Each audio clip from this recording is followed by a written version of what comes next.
To struggle and scrape in America today. Caleb is a single dad to one child. Ava needs help with February rent. Looks one way from a distance and another. The baby had surgery right before Thanksgiving. In the messages. He currently works in a warehouse, barely making enough. That Christy Betts receives and posts every day. Ken is a single mom to 2 kids. Patty is an elderly lady. If she does not find somewhere to stay, they will be sleeping in their car tonight.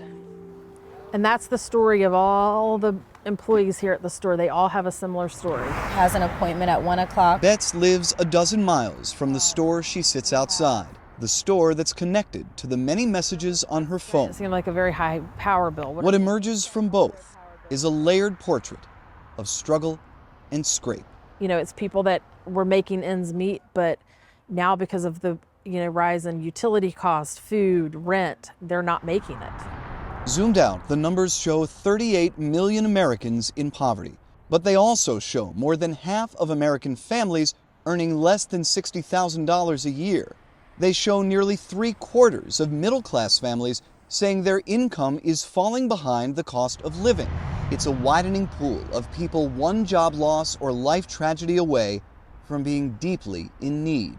That's the backdrop for Giving Grace. They need immediate assistance is the problem. Betts had volunteered at a homeless ministry and met people with straightforward, solvable needs. So I would post on Facebook, Andrew needs a pair of boots this week so that he can start a new job in a warehouse. And then people would either go purchase them or donate the money, and then it just kind of spiraled from there. Today, Giving Grace is a Facebook group with dozens of requests a week and thousands of members who collectively step up. With the nurses, elderly on a fixed income. We have some people who have worked in the school system their entire lives that are reaching out to us because their retirement pension is just not enough to survive. It's all a domino effect. And Betts and her team deal with power companies and landlords, court cases and MARTA cards. But his tires are bald. Her newest partnership is this store.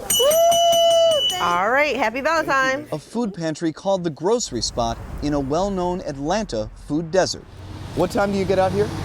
About 5. Online at dawn are Tracy Taylor, who comes whenever they're open. Okay, I have grandkids, they stay with me. It's been hard in Atlanta. And Brianna Anderson, here for just the second time. They'll look at me, think I got this and that. I don't got nothing right now. Inside, Portia Braxton is one of many volunteers. Thank you. Who not long ago needed help. I was homeless before, so I know how it feels. You don't have to be homeless to need help. Don't mind if shoot you with Cubit, just a lot of love. Rarely do cameras document these stories. Rarely do those far from need venture remotely close. He's gotten behind on several bills and has no idea how he's going to get everything paid. Betts shows up weekly at the store. She wakes up daily to requests on her phone. Must pay a $700 deposit in order to move in. It all conveys the many dimensions of struggle and scrape. A lot of folks that we're helping really have to strive for every step they go up the ladder. It's almost like you can't stop, because if you stop, then all these people are going to fall. In Atlanta, I'm Matt Pearl.